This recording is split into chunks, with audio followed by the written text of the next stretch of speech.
പ്രിയപ്പെട്ട സഹോദരങ്ങളെ, സലാമുൻ അലൈക്കും. നമ്മൾ ഭാഷയുമായി ബന്ധപ്പെട്ട പഠനം തുടരുകയാണ്. കഴിഞ്ഞ ക്ലാസ്സിൽ നമ്മൾ സൂചിപ്പിച്ചത് വമിനന്നാസി മയഅ്ബുദുല്ലാഹ അലാ ഹർഫിൻ എന്നുള്ളതാണ്.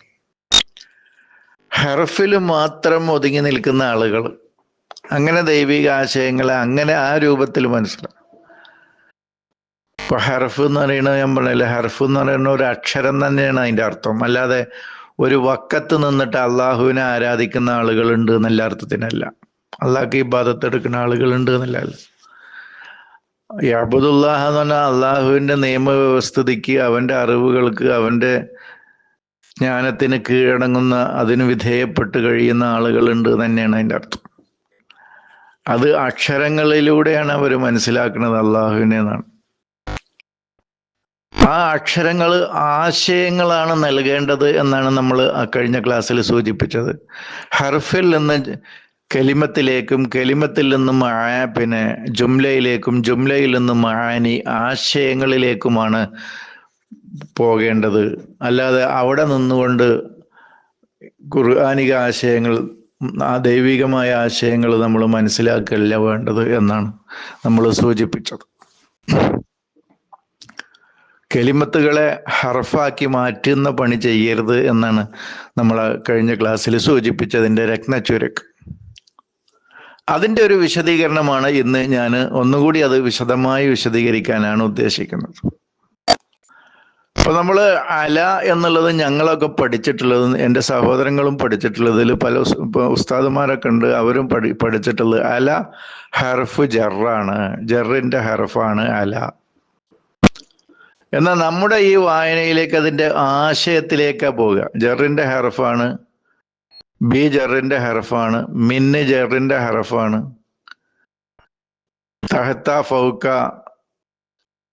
ബി ഇല അല മിൻ, ഇങ്ങനെയുള്ള അക്ഷരങ്ങളൊക്കെ ഹർഫു ജറ് അതിന് ശേഷം വരുന്ന ഇസ്മിന് ജറ് കിട്ടും. ജറ് കിട്ടും എന്ന് പറഞ്ഞാൽ അവസാനത്തെ അക്ഷരത്തിൻ്റെ ഹർക്കത്ത് കെസറായിരിക്കും എന്നാണ്.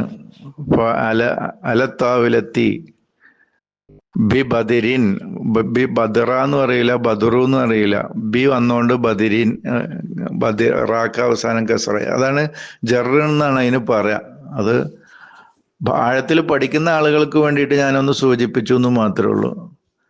അപ്പോൾ ഇങ്ങനെ ഹർഫു ജറായിട്ടാണ് നമ്മൾ അതിനെ മുമ്പത്തെ വായനയിൽ കണ്ടിരുന്നതെങ്കിൽ, നമ്മുടെ ഈ വായനയിലേക്ക് വരുമ്പോൾ ആ അലയാണെങ്കിൽ അത് അല എന്ന് പറയുന്നത് വിജ്ഞാനത്തിൻ്റെ ഉയരങ്ങളിലേക്ക് പോകുന്നതിനെയാണ് അല എന്നുള്ളത് പറയുന്നത്. അല്ലാതെ ഹർഫ് ജറായിട്ട് കാണുകയല്ല എന്നർത്ഥം. കൃത്യമായിട്ട് മനസ്സിലാക്കണം എൻ്റെ സഹോദരങ്ങൾ. അതാണ് ഇന്നി അജിദു,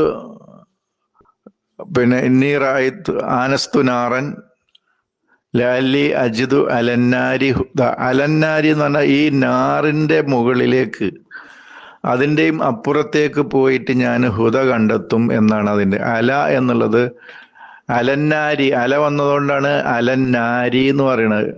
അല്ലെങ്കിൽ നാറൂന്നോ നാറാന്നൊക്കെ ആണ് വേറെ പറയാം. നാറാന്ന് പറയാൻ കാരണം വേറെ വേണം. നാറു ഒന്നും ഒരു കാരണം, അല്ലെങ്കിൽ അന്നാറൂന്ന് മാത്രമാണെങ്കിൽ നാറൂന്നാണ് പറയാം. അവസാനത്തെ റാക്ക് റഫ ആയിരിക്കുന്ന അർത്ഥം. അത് ഭാഷ അത്രയും പഠിക്കുന്ന ആളുകൾ ശ്രദ്ധിച്ചാൽ മതി ഞാൻ ആ പറയണതൊക്കെ. അപ്പൊ നമ്മൾ ഈ അലന്നാരി എന്ന് പറയുന്നത് അല ജറിന്റെ ഹർഫായിട്ട് അവിടെ കണ്ടിരുന്നതിനെ മനസ്സിലാക്കിയിട്ട് അതിൽ നിന്ന് വ്യത്യസ്തമായി നമ്മൾ മനസ്സിലാക്കുന്നത് അന്നാറ് എന്ന് പറയുന്ന നമ്മുടെ ഉള്ളിലെ അജ്ഞത ഉണ്ടല്ലോ, അതൊരു നാറാണ്. പക, അദാവത്തൊരു നാറാണ്. കിബർ ഒരു നാറാണ്. ഹസദ് ഒരു നാറാണ്. കറാഹത്തൊരു നാറാണ്. ഇങ്ങനെ ഒരുപാട് വെറുപ്പ്, വിദ്വേഷം, ശത്രുത, അജ്ഞത, ഭയം, ഇങ്ങനെ ഈ നാറുകളുടെയും മുകളിലേക്ക് പോയി അപ്പുറത്തേക്ക് പോയാലേ നമുക്ക് ശരിയായ ഹുദ കണ്ടെത്താൻ കഴിയുള്ളൂ. അങ്ങനെ എനിക്ക് കണ്ടെത്താൻ കഴിയും എന്നാണ് മൂസ അവിടെ പറയുന്നത്. അപ്പോൾ അല എന്നുള്ള ആശയത്തെ, അല എന്നുള്ള അത് ബി എന്നുള്ളത് അതിൻ്റെ ഇസ്തിആനത്തിനാണ് അത് ഉപയോഗിക്കുന്നത്. ബി ഹർഫ് ജറല്ല. അപ്പോൾ ഐനൻ യഷ്റബു ബിഹ എന്ന് പറഞ്ഞല്ലോ. അത് ഞാൻ ഒരു ത്വാമു ഖുർആനിലെ ഭക്ഷണം എന്നൊരു വിഷയത്തിൽ പറഞ്ഞിട്ടുണ്ടായത്. അത് പോസ്റ്റ് ചെയ്തിട്ടില്ല, പോസ്റ്റ് ചെയ്യാം. ആ ക്ലാസ്സിൽ ഞാൻ ഈ ഐനൻ യഷ്റബു ബിഹ എന്നുള്ളത് പറഞ്ഞിട്ടുണ്ടെന്നാണ് എൻ്റെ ഓർമ്മ. കാരണം ഐനൻ യഷ്റബു മിൻഹ എന്നല്ല. കാരണം ഒരു ഐന് അള്ളാഹുവിൻ്റെ അരുവി, ആ അരുവി കൊണ്ട് ഞാൻ കുടിക്കുന്നാണ് പറയുന്നത്. അവര് കുടിക്കും. ഇബാദുല്ലാഹി ഐനൻ യഷ്റബു ബിഹ ഇബാദുല്ലാഹി. അപ്പോൾ ബിഹ എന്ന് പറയുമ്പോൾ ഈ ഐനിന്റെ മുസ്തിആനത്ത് മുആയനത്ത് കൊണ്ട് കുടിക്കുന്നു പറയുമ്പോൾ ആ ബി അവിടെ എന്താണെന്ന്, അല്ലെങ്കിൽ ഒരു ഒരു ജ്ഞാനത്തിന്റെ അല്ല, അവിടെ ഒരു പാരമ്പര്യമായിട്ട് പറയുന്ന സ്വർഗത്തിലെ അരുവിയാണ്, അതൊരു പുഴയായിട്ട് തന്നെ കാണുന്നത്. അതിൽ നിന്ന് കുടിക്കുന്നു പറയാതെ അതുകൊണ്ട് കുടിക്കുന്നു എങ്ങനെ പറയാം? അപ്പൊ അതിന്റെ വ്യത്യാസങ്ങൾ, അത് നമുക്ക് നൽകുന്ന ഉന്നതമായ ഒരു ആശയത്തിന്റെ കാര്യത്തെ അവിടെയാണ് നമ്മൾ സൂചിപ്പിക്കുന്നത്. അവിടെ ഭാഷയല്ല അവിടെ നമ്മൾ കാണുന്നത്, അതിൻ്റെ വിശാലമായ ആശയ തലത്തെയാണ് നമ്മൾ കാണുന്നത് എന്ന് അതാണ് നമ്മൾ ഈ പറയുന്നത്. ഇപ്പം നമ്മളൊരിക്കൽ പറഞ്ഞല്ലോ, വലദ്ദാറുൽ ആഖിറത്തു ലഹിയൽ ഹയവാൻ എന്ന് പറയണ്ടല്ലോ. ദാറുൽ ആഖിറത്താണ് ഹയവാൻ എന്ന് പറയണമെങ്കിൽ, ലഹിയൽ ഹയവാൻ എന്ന് പറയണമെങ്കിൽ അതിന് ഒരു ആശയമാണ് നമുക്ക് തരുന്നത്. നേരെ മറിച്ച് അതിൻ്റെ അർത്ഥം മാത്രം എടുക്കുകയാണെങ്കിൽ ഹയവാൻ എന്ന് പറഞ്ഞാൽ മൃഗം എന്നാണ്. എടാ ഹയവാനെ എന്ന് വിളിക്കും. അതായത് തെറ്റായ രൂപത്തിൽ പയ്യന്മാർ മറ്റുള്ള ആളുകളൊക്കെ പ്രവർത്തിക്കുമ്പോൾ അന്നത്തെ ഗുരുനാഥന്മാർ പിന്നെ വിദ്യാർത്ഥികൾ അവർ കച്ചറ കാണിക്കുമ്പോൾ എടാ ഹയവാൻ ഇവിടെ വാന്നൊക്കെ, അങ്ങനെ ഒരു കാലഘട്ടം അങ്ങനെ ഉണ്ടായിരുന്നു. അപ്പൊ ഹയവാൻ എന്നതുകൊണ്ട് ഉദ്ദേശിക്കുന്നത് കാലികൾ, മൃഗങ്ങൾ എന്നുള്ള അർത്ഥത്തിനാണ്. ഭാഷയിൽ അത് അർത്ഥം നമ്മൾ നോക്കിയാൽ കണ്ടെത്താൻ കഴിയും. പക്ഷെ നമ്മൾ അതിൻ്റെ ആശയ തലത്തിലേക്കാണ് ഓരോ അക്ഷരങ്ങളെയും കൊണ്ടുപോകുന്നത്. ഹയാത്ത് എന്നുള്ളത് ഹയവാനായിട്ട് മാറുകയാണ്. ഹയാത്ത് ഒരു ജീവിതം, അതവിടെ പൂർണ്ണമായി. പക്ഷെ സജീവം ആൻ എന്നുള്ള അലിഫുൻ നൂനും ചേരുമ്പോൾ പ്രത്യേകം ശ്രദ്ധിക്കുക, അലിഫുൻ നൂനും ഒരു വാക്കിൽ ആൻ എന്നുള്ളതാണ്. അത് ആൻ എന്ന് പറഞ്ഞാൽ നൗ, ഇപ്പോ സജീവമായി സദാസമയവും നിലനിൽക്കുന്നതാണ് ആൻ എന്ന് പറയും. അത് ഞാൻ പറഞ്ഞു, റമളാന്, ഒളബാന്, ഇങ്ങനെ സുൽത്താന്, ഇങ്ങനെ ആൻ വന്ന ഖുർആനിലെ വാക്കുകൾ നമ്മൾ അത് എടുത്തുമ്പോൾ അതൊന്ന് എടുത്തെഴുതാൻ പറയുമ്പോൾ അത് എടുത്തെഴുതി അതിനെ ഒന്ന് സഹായിക്കുക. ഞാൻ 1-2 പറയും, ബാക്കി ഖുർആനിൽ പരിശോധിച്ചിട്ട് അത് ഏതൊക്കെയാണ് എവിടെയൊക്കെയാണ് ഈ ആന് വന്നിട്ടുള്ള വാക്കുകൾ. ആൻ എന്നുള്ളത് ഖുർആനിന്റെ മഹത്തായ ഒരു ആശയം പറയുന്ന അക്ഷരങ്ങളാണ് അത് രണ്ടും. ആ അക്ഷരങ്ങളിൽ ഒതുങ്ങല്ല അതിൻ്റെ ആശയം. ഇപ്പൊ പറഞ്ഞല്ലോ, ഞാൻ ഒരിക്കൽ എവിടെ ക്ലാസ്സിൽ പറഞ്ഞിട്ടുണ്ട്, നൗ ആൻഡ് ഹിയർ എന്ന് പറയുന്ന ഖുർആന്റെ ആൽ ആന ഹുന വൽ ആന എന്നുള്ള ഈ 2 വാക്കുകളാണ്. ഹുന ഹിയർ ഇവിടെ, ആൽ ആന നൗ ഇപ്പോൾ, ഈ നിമിഷത്തിൽ എന്ന് പറയുന്ന ഈ 2 വാക്കുകൾ വെച്ചിട്ട് ഇംഗ്ലീഷിൽ now and here here and now എന്ന് പറയുന്ന മഹത്തായ ഒരു പുസ്തകം തന്നെ എഴുതപ്പെട്ടിട്ടുണ്ട് എന്ന് ഞാൻ സൂചിപ്പിക്കുകയുണ്ടായി.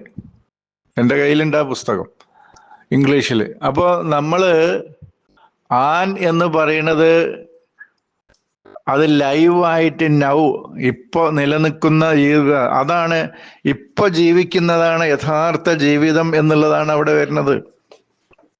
സദാ ലൈവായിട്ടിരിക്കണം ഒരു മനുഷ്യന്റെ. അപ്പോഴാണ് അവന് ശരിയായ ജീവിതം, ആനന്ദം ആസ്വദിക്കാനും അനുഭവിക്കാനും സാധിക്കുള്ളൂ. ഇന്നലകളിലെ ദുഃഖങ്ങളിൽ ജീവിക്കുന്ന മനുഷ്യന് ജീവിതത്തിന്റെ ആനന്ദം കണ്ടെത്താൻ കഴിയില്ല. നാളെയെക്കുറിച്ച് ഭയപ്പെട്ട് കഴിയുന്ന മനുഷ്യനും അവൻ്റെ ജീവിതത്തിന് ആനന്ദവും സന്തോഷവും അവന് കണ്ടെത്താൻ കഴിയില്ല. ആൽ ആന, ഇപ്പൊ ജീവിക്കുന്ന സദാ ഓരോ നിമിഷവും, അടുത്ത നിമിഷം വരുമ്പോൾ അത് അവൻ്റെ ആൽ ആനയായി മാറും.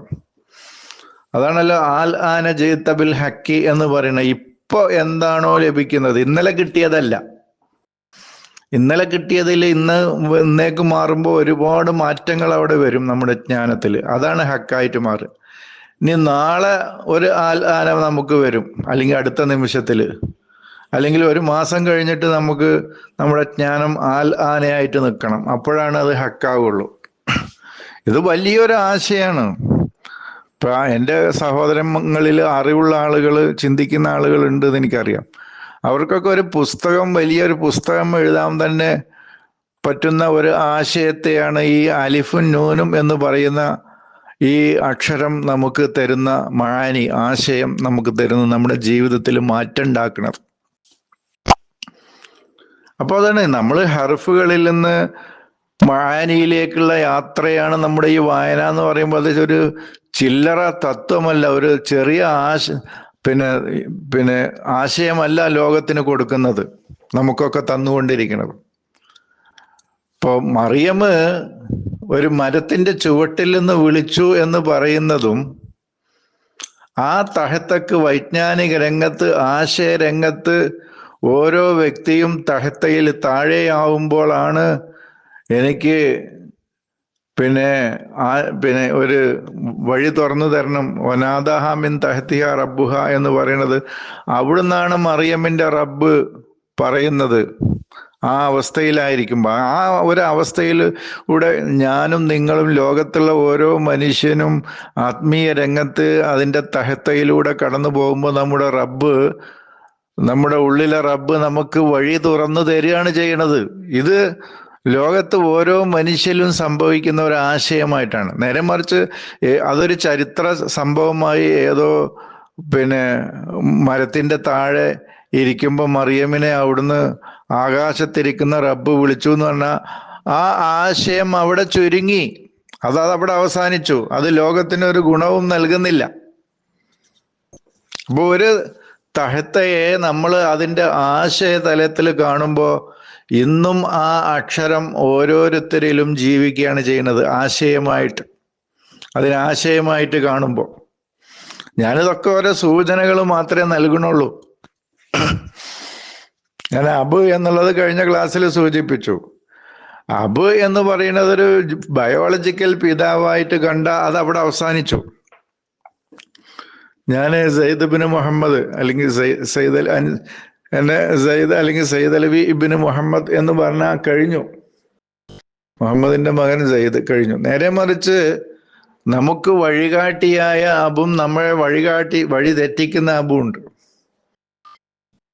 ഈ രണ്ട് അബ്, ഒന്ന് സത്യത്തിലേക്കുള്ള തിരിച്ചുപോക്കും, ഒന്ന് സത്യത്തിൽ നിന്ന് അസത്യത്തിലേക്കുള്ള ആബ്, മടക്കവും, ഇത് രണ്ടുണ്ട്. അപ്പൊ ഇത് ഓരോ വ്യക്തിയിലും ഒരു ആശയമായി പ്രവർത്തിക്കുകയാണ് ചെയ്യുന്നത്. നേരെ മറിച്ച് അതിനെ ആ അർത്ഥത്തെ അതാ ഞാൻ എൻ്റെ ഒരു സഹോദരനോട് സൂചിപ്പിക്കേണ്ടി, ഒരു ആശയം അത് അതിൻ്റെ ആ ആശയത്തിൻ്റെ ഒരു വസ്തു പദാർത്ഥപരമായി അത് ലാഹിറായി കഴിഞ്ഞാൽ പിന്നെ അതവിടെ നിലച്ചു. അപ്പൊ അദ്ദേഹം എന്നോട് പറഞ്ഞു, ഇത് മഹത്തായ ഒരു ആശയമാണല്ലോ മാഷെ പറയണത്. ഇപ്പൊ ഞാനൊരു വിവരം, ഇപ്പൊ പേനയെ കുറിച്ച് ഞാനൊരു ആശയം, ഒരു വിവരം എനിക്ക് കിട്ടി, പഠിച്ചു. ഒരു പേന ഉണ്ടാക്കാൻ, അതൊരു പേനയായി രൂപപ്പെട്ട അതവിടെ കഴിഞ്ഞു. പിന്നെ അതിന് വികാസമില്ല, അതിന് പിന്നെ പുരോഗതിയില്ല. അത് ഒരു പദാർത്ഥ വസ്തുവായിട്ട് ലാഹിറായിട്ട് വരണ്ടേന്ന് വെച്ചാൽ വരണം, എന്നാലേ നമുക്കത് ഉപയോഗിക്കാൻ പറ്റുള്ളൂ. പക്ഷെ ആ ആശയത്തെ പിന്നെയും നമുക്ക് വിപുലമാക്കാൻ സാധിക്കും. ആ പേനയെ നമുക്ക് വിപുലമാക്കാൻ സാധിക്കൂല. പിന്നെ അതിനെ വിപുലീകരിക്കാനോ അതിനെ വികസിപ്പിക്കാനോ സാധിക്കൂല. ആ മോഡൽ അങ്ങനെ തന്നെ അവിടെ തന്നെ നിൽക്കുകയാണ്. പക്ഷെ അവനിലുള്ള ഈ അറിവിനെ അവൻ പിറ്റേ ദിവസവും പുതുക്കി, അതിൻ്റെ പിറ്റേ ദിവസവും പുതുക്കി, ഇങ്ങനെ ഓരോ നിമിഷവും അതിനെ പുതുക്കിക്കൊണ്ടിരിക്കുമ്പോൾ അവിടെയാണ് മാറ്റങ്ങൾ ഉണ്ടാകുന്നത്. പറഞ്ഞ പോയിന്റ് മനസ്സിലായിട്ടുണ്ടാവും എന്ന് വിചാരിക്കണം. ഞാൻ അദ്ദേഹത്തോട് പറഞ്ഞു, ഒരു കാലഘട്ടത്തിൽ ഒരാളുടെ മനസ്സിൽ ഉദിച്ച ഒരു മൊബൈല്, നോക്കിയോ, അന്ന് നമ്മളെ ഒരു ചെറിയതായിരുന്നു, അല്ലെങ്കിൽ ഒരു കാറ്, ഒരു 50-30 വർഷം മുമ്പ് ഒരാളിൽ, അത് ആ രൂപം തന്നെയാണ്, അതിൽ മാറ്റില്ല. പക്ഷെ ആ ആശയം ഓരോ വ്യക്തികളിലൂടെയും നിരന്തരം മാറിക്കൊണ്ടിരുന്നപ്പോൾ അതിന് മാറ്റങ്ങൾ വന്നുകൊണ്ടേയിരുന്നു. മാറ്റം അവിടെയാണ് വരുന്നത് എന്നർത്ഥം.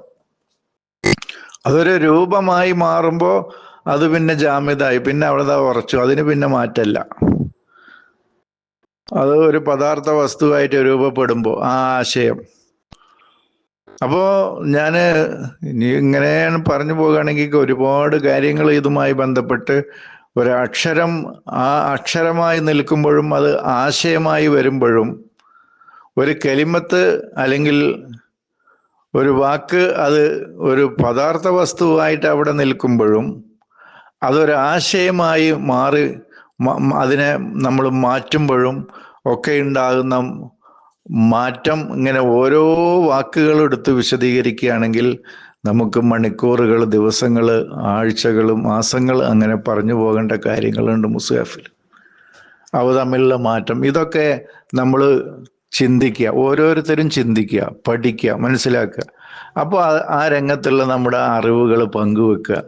അങ്ങനെയൊക്കെയാണ് നമ്മൾ ചെയ്യേണ്ടത് എന്നാണ് എനിക്ക് സൂചിപ്പിക്കാനുള്ളത്.